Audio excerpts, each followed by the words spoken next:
Hey, welcome to the channel. It's Jamie the Dog Trainer. We have an awesome video for you today, and that is one on competition focused heeling. You won't find a more comprehensive video than this one. There's no secrets, I show you everything. This is going to be a full step-by-step process from start to finish. There's a few pieces of equipment that you will need. The first, most crucial piece of equipment is this, a perch or pivot box. You can make your own like I have here with a bit of wood and carpet. You can also get some made like I have here. It doesn't really matter. You can even use an upside down bowl. You need a nice leash and some treats. The treats that I use are some really soft stuff that your dog can digest quickly. You need them cut up into reasonably big cubes. I know in dog training, a lot of people say cut the treats really small. Not in this case. You want a nice big piece of food that you can lure with properly. You also have to remember that this takes a long time to get. Don't think you're going to get the heel done in a couple of weeks or even a month. This can take 6 to 12 months of really, really strong luring and strong foundations before you even really start fading the lure and getting a really nice picture. So remember, this takes time. Even though this is a short video, be prepared to be patient and work for as long as you need to for your dog to achieve the picture that you want. All right, guys, so the first thing we want to work on here is our markers. They have to be spectacular before we can get nice, powerful heeling. And that means making sure that we teach the dog that yes means that something good is happening and that you get a nice, explosive, emotional response from it. And the way we're going to do this is by using food, but we're also going to add in a bit of movement to that food. So we can either throw the treat, we can get the dog to catch, we can do all sorts of things, and I'll show you what we're going to do here. So we've got Sage, and what we're going to do here, yes, I'm going to mark, and I'm going to throw the treat. And what I might do, I can do, yes, I can get her to go chase it, and get it back in. Like, she doesn't have to do anything as such. Yes, good, right? And I just want to start to add in a bit of movement to that marker. Yes, deliver the food, but don't just deliver the food straight to her face. That's no good. Yes, because you're not going to get that explosive emotional response. So what we want, yes, we can throw it. We can catch. Yes, good. We can get the dog to catch. We can get the dog to sit. Yes, we can get the dog to chase the food. It doesn't really matter as the dog comes in here. Yes, good. All we want to do, yes, good, yes, is we want to see a bit of an emotional response from the dog. You'll know after a while when I start to mark, yes, good. You get that response? So if I have asked the dog to heel, good, yes, and she explodes up into it, I know the dog has got a nice response to that marker. So you should be practicing daily, just getting your dog in different cues. It might be, yes, good. It might be a stand. It might be getting your dog to, slide into middle, switch. Yes, good. We just want to build that up so your dog knows that marker means good stuff, right? Speak. Yes, good, right? You want, as soon as they hear that marker, you want them to go bang. And if they can it's starting to go bang, that means you're going to start to get a nice emotional response to that marker. So practice that first. All right, another thing that we want to work on with our dogs is drive building. So what you might do with your dog's meals, you might get a bit of food and you have them by the collar and you might put it in the bowl, right? What we do, yes, good. As soon as your dog shows some oomph, they're pushing on the leash and barking, that's when we release them off. So we go, yes, good, right? And if they start to push into that leash, or they start to, yes, then you're going to release them off. So it's going to feel a bit weird. It's a bit different than pet dog training. Yes, you want your dog to be pushy. You want your dog to be rude with this because you want the dog to express themselves in the heel. And this is where we start with that. So start doing that. All you'll do is have your food bowl over there. You'll have something that your dog wants. And as soon as they push or bark into that leash, yes, good. You're going to release them off. That's it. The next step is the box work. Now, this is the most pivotal part of your training. If you don't have your box work, you don't have your heel work. So what we're going to do here is we're going to basically want to get your puppy to put their 2 front paws on the box. So you're going to basically lure them on, or you can free shape it. Easiest way to do it, yes, a lot of the time is just to lure. So as soon as your puppy's on, yes, as soon as they're on, shower them in food, right? It doesn't matter if you're not even using a marker. Yes, shower them in food if you can. But all we're trying to do here is get your puppy to know that that box is where you're going to put your feet. Box, and you can call it something. Yes, I call it box. It's up to you. It doesn't really matter. Now, once you've got that, is you want to get your puppy moving. Yep. So yes, as soon as those back feet move, yes, you're going to mark and reward. And you want your puppy to be able to move really nice and fluidly. You don't want to use your body too much. I see a lot of people using their body like this. Bad idea, because you don't have your body to actually get your dog to turn normally. You've only got really your hands to get it going initially with your lure. Yes, and eventually we've got to fade that out as well. We can go on to the next spot. So what we'll do then is we're going to get your feet nice and flush on the box. Your footwork, yes, is really important with this. Feet flush on that box like so. If they're not flush, your footwork's going to be all crap and you're not going to have very nice turns. Dog's not going to understand the position that well. So what you're going to do is you'll have your puppy in front. Come on, buddy, you ready? And you're going to lure them on. Good. Yes, as soon as they are in position, you're going to mark and reward. And all we want to do here is the static heel position. So you have your puppy in front. We're going to go heel. They're going to move into position. Yes, as soon as they move into position, we're going to mark and reward. Heel. Yes, once you've got the static position, it is time to start doing your turns on this box. So this is really important. What we're going to do now is you're going to get your puppy into position. You can get them in front of you if you like. You can have them here, heel. Yes, you're going to mark and reward. Then you're going to tee your feet. So there, and then across. Yes, make sure you watch my feet with this. It's really important. So we're going to tee your feet. So get your puppy in, heel. In position, I tee, and then I come around. I tee, then I come around. Yes, and I mark and reward each time. Now back up to the dog here. What we want to make sure of when we're moving at the same time is you want to try and use your lure to lure them through. Yes, as soon as they move, you're going to mark and reward. Don't be stingy with your food here. Nice big food. You want precision. Yes, you don't want any sloppy stuff. Make sure your dog's head remains high. Good. Yes, and you're going to mark and reward and get your dog to spring up into it. You need to keep practicing this until you can fade out the lure completely. And what you eventually want to do, have your hand up here, and you want to be able to move. Tee your feet, tee your feet, tee your feet. Yes, and then you can get the dog to spring up into it. And the way you'll do that is you're going to go higher and higher with the lure. So I'm going to have my hand up high now after a while. I'm going to tee my feet. I'm going to tee my feet. Tee your feet. Yes. And then eventually, you're going to go higher and higher. Then you're going to get your hand up here. So it's so high that I've moved hands.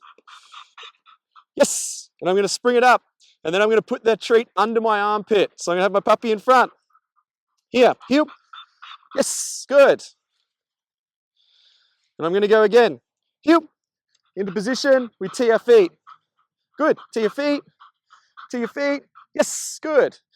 It's really important that you use a target that's not your face. And I'm getting my dog to basically target my hand, not my face. Because if your dog targets your face, they're going to end up wrapping their head right around your body, and you're going to get a lot of forging and crowding. So it's really important that your dog targets up here, so they're nice straight up and down. That's how you get that nice prancy feet, because your dog's nice and balanced, their head's up nice and high. So just make sure when you're doing all these exercises, yes, that you're aware of their head position. Their head position is so important, because if their head position goes low, everything else is going to go flat. So their dog's feet's going to go flat. They're going to stop driving through their back legs, and we're going to have some trouble. So make sure that when you're in that heel position, you're doing your turns, all that sort of stuff, that your dog's head remains high. You don't want it to drop at any point. So if you need to go back to a lure to get that in, yes, do that. So remember, favor your head position. If your head position's in a nice spot, you're going to get everything else is going to follow. Once you've gone on the box and you've got some really fluent movement, it is time to get off the box. And what you'll do is you have your puppy in front of you, like so.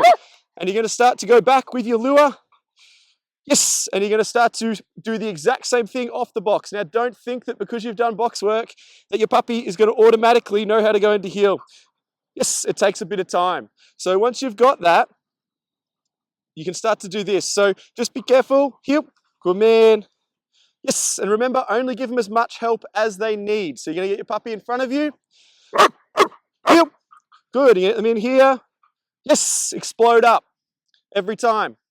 Once you've got that, you can start to get your dog to actually focus in that position. Okay, heel. And you're going to get them here. You're going to lift your hand. Yes, if your puppy's head position stays the same, you're going to mark and reward. So, heel. Good man. Nice. Up. Yes, good. Mark and reward. So if your puppy's head position stays up nice and high, that is crucial for your prancy heel. If it's not up and high, you won't get it. The next step is raising your hand higher and higher until it's up under your armpit. So get them here. Good. Up nice and high. Yes. And we go from there. And as soon as we get up nice and high, we're ready to go under the armpit. And the way you're going to do that is you're going to have them in. You're going to lure them in with this hand. You're going to swap hands. Yes, good. And then you're going to start to get your puppy moving into that lure from the right hand instead. Hey, heel. Good. Yes. Eventually, you're going to put that food underneath your armpit. You ready? Heel. Good man. They're going to go into heel. Yes, good. And then we mark and reward. We'll do one more. Hey, heel. Good man. We put it here. Yes, good. And we mark and reward. You've got your stationary heel position. So now we're going to use a lure to actually get the picture of the heel. I start with an open lure and I have my treat like so. I then go to a closed lure, but that's not for a little while. So I'll show you what we do here. We want to try and get the picture. So I get the puppy into heel. Good, you can even feed here. You're going to step off with your left foot, and as soon as you get the expression that you want, you're going to mark. So we go, yes, good, right? And as soon as I've got it, I'm going to mark every single time. You need to keep your puppy's head high, hand like so. Nice big lure. It's super important. If you've got a little lure with this, it's not going to work. You ready? Heel, good. Just here. We go up. Good. Yes, good, right? And again, we mark and reward. You'll notice I don't lower my hand at any point to give the dog the reward. Keep the hand high. If your dog doesn't explode up into it, that's fine. Just give your dog the treat nice and high. You've got to make sure that your dog's energy is constantly up. So I go again. Heel. Good. As soon as I get the expression that I want, yes, good. Mark. And there's a whole heap of different ways you can reward your dog. At the moment, I just recommend just getting your dog to explode up into it. So we're going to go heel. Yes, good. And you're going to explode up. Now, initially, your puppy's probably going to skip and jump around. Yes, and all that sort of stuff. Don't worry. Just keep walking along until you get a nice rhythm and then mark straight away. So you're trying to capture the best picture that you want, the expression that you want from your dog, right? So you've done a lot of luring and a lot of foundations, and now it's time to fade the lure. Now, this is a really exciting time. You cannot rush it, though. If you rush it too much, you're going to end up with your dog going backwards, and you're going to end up having to go back to the lure. With this, effectively, the way I fade the lure is I turn the lure into a hand target. I start here with my dog's nose right on the lure, and I slowly bring the lure higher. As soon as it's away from the dog's nose, I have a target. So the dog needs to target that until we get up here. And then eventually I have that target underneath my armpit, because the final product is I want my dog targeting the armpit. If I'm doing A and KC healing, I can have my hand on my hip. It's actually a lot easier. I go from the lure here, straight my hand on the hip. So that's all you need to do is move the target across to your hip. If you're doing IGP, a little bit harder. We have to have the lure up to your armpit, and we go from there. You can also use a target on the side of your face, but this tutorial, we're using an armpit lure. So what we're going to do now is we're going to slowly fade it. So assuming you've done this for a long period of time, you've marched around and your dog's got great expression, when you can start to, walk along with your heel and your dog's consistently showing the picture that you want, yes, good. That's when you can start to fade a little bit, right? So what we're going to do is we're going to have your hands with a closed hand. So you can have your food in there, but you're going to go closed lure. So you're going to get them in, and my hand's still there. Yes, good, but it's closed. He doesn't have access to that lure while he's moving. So we faded it a little bit, right? So we do another rep of that. Hey, good man. Hip, good. Yes, good. And we faded it a little bit. And then what we're going to do is we're going to now raise the lure up a little. And you'll find initially the dog might jump around for it and all that sort of stuff. Just keep moving until you get the picture you want, then mark and reward. It's exactly the same stuff. So I've got the hand here. Good. Yes, good. As soon as you get what you're after, mark and reward. And we go again. Yep. Good. Step off with your left foot. Yes, good. As soon as you get the picture you want, you mark and reward. And then we go higher and higher. So we go again. Yep. Good man. We take off. Yes, good. As soon as we get the picture we want, we mark and reward. And I'll go a little bit higher this time. Ready?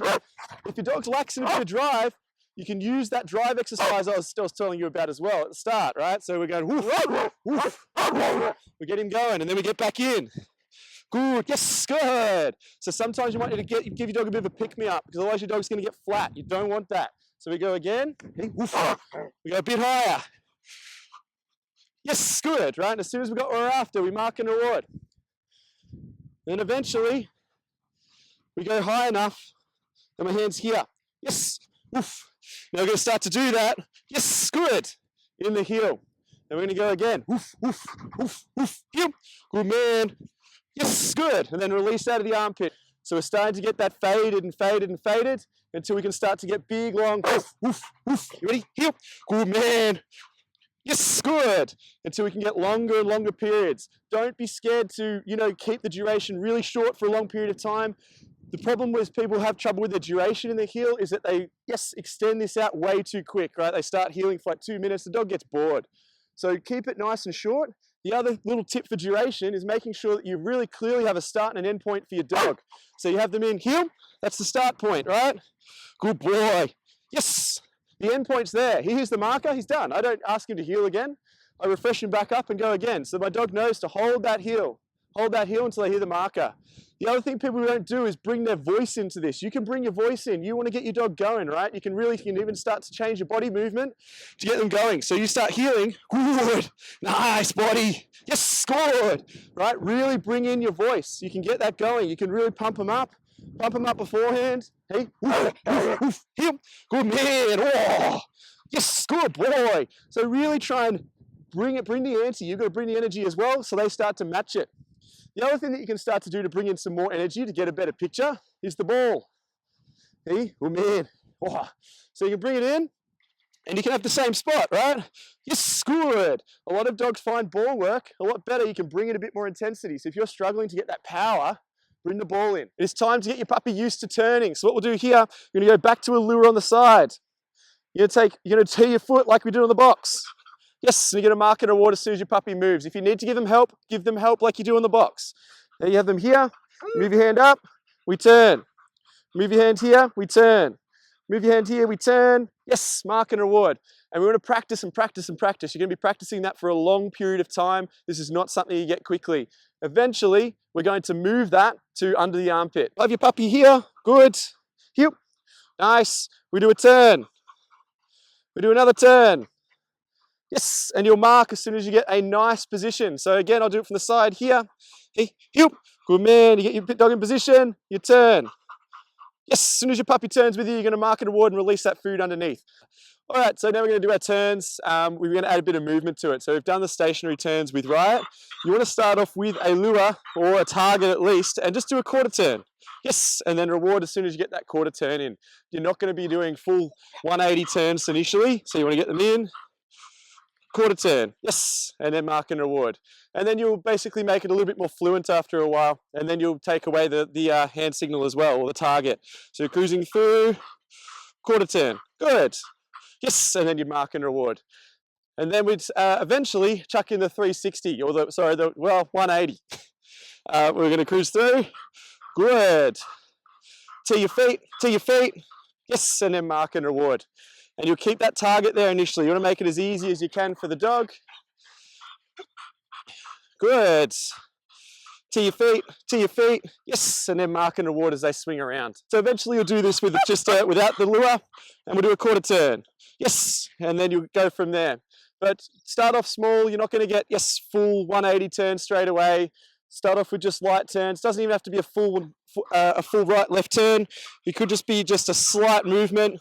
Yes, and then you're marking and rewarding for moving with you. Remember, go at your dog's pace too. If you've got a bigger dog, don't come into the turn and try and smack a really fast turn in. Your dog's not going to be able to keep up regardless. So slow it down, yes, and go to the pace of your dog, but keep it nice and fluent. You just want to start to get some consistency and some duration. Good. And you can start to add your turns in, yes. And a move that can help is an orbit with your left-hand turns.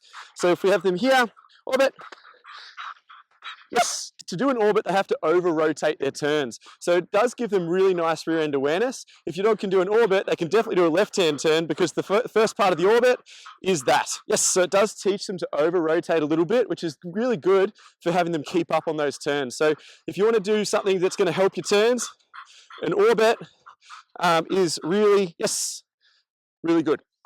So right turns, exactly the same way. They're a little bit easier because your dog doesn't have to pivot out of the way. So you just want to start, yes, with just a simple right turn. Then you can eventually go to full 180s. It's not that difficult, but it's something that's a lot of the time overlooked. Yes, good. You just need to practice those. Keep your lure in, and then once you get better at it, you're going to fade the lure out just like normal. But remember, every time you practice a new component of your heel, bring the lure back in. Good. Yes. All right, so the next one is your halts. So you're going to cruise your puppy in. You're going to step off with your left foot. And you're going to plant your right foot and bring your left foot to your right. Yes, and then mark and reward as soon as you get the dog planting and halting in that position. You don't want to plant with your left foot. It's not giving your dog much time to stop, and you will find that your dog gets lost or they forge too far forward. So you cruise through, plant, yes, and then mark and reward. And you can even do a little bit of an exercise, which is also good for forging, where you'll come through, you'll plant, step forward again, plant, yes, and mark and reward. So all you're doing here is just practicing getting the dog to read it. Your footwork here is really important. Do not plant with your left foot because your dog is looking for that left foot as well. If you plant it, it's not giving them much time. All that's left now to do is just to get out there and practice, practice, practice, and you'll start to build duration. You'll start to get a really nice picture like so. You've got to remember that focused healing is something that you'll probably always be working on with your dog. You've really got to enjoy the journey. You need to understand that making mistakes is part of this process and your dog will pick up some bad habits from it. Don't be scared to keep going back to the lure just to tidy some things up as they pop up. And that's about it for our competition and focused healing tutorial. I hope you really enjoyed it. If you've got any questions, please dump them in the comments. Don't forget to like and subscribe on the channel.